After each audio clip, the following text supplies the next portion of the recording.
Hey, thanks for checking out this video. My name is Tori, and today we're going to talk about how you can find community.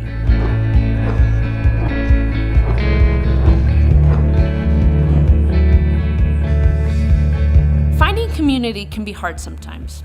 I mean, let's face it, between the fast-paced nature of this life, personality differences, and the countless other things competing for our attention, sometimes the last thing that we have the energy and time for is placing ourselves in community with others. While this might be the reality of the life that we live, the Bible offers a different narrative. In fact, the Bible is pretty emphatic about us doing life together rather than living in isolation. Genesis 2 says it's not good for man to be alone.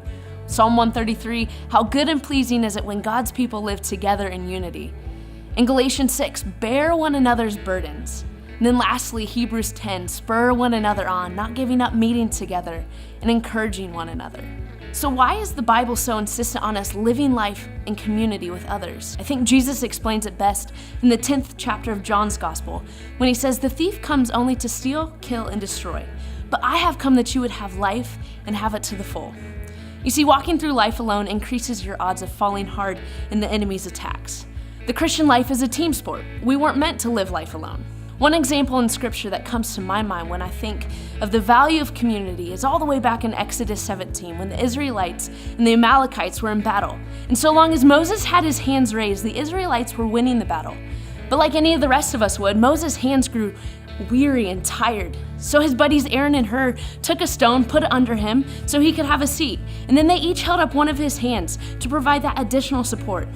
You see, the power of this story is that community is oftentimes what helps us get through the hard times in life.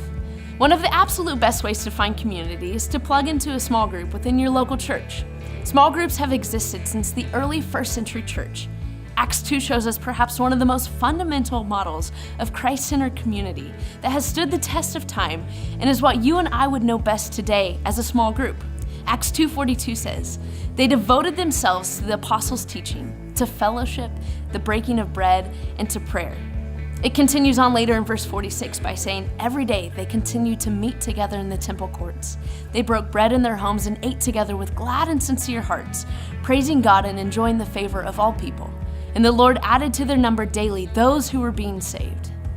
This is the community, the way of life that the early church was called to be a part of. And it's the way of life that we are called to be a part of today. Wherever you find yourself, just remember that life is lived better together because connecting with others makes us stronger. So I hope I've helped you understand the true value of finding community today. Thanks for checking out this video.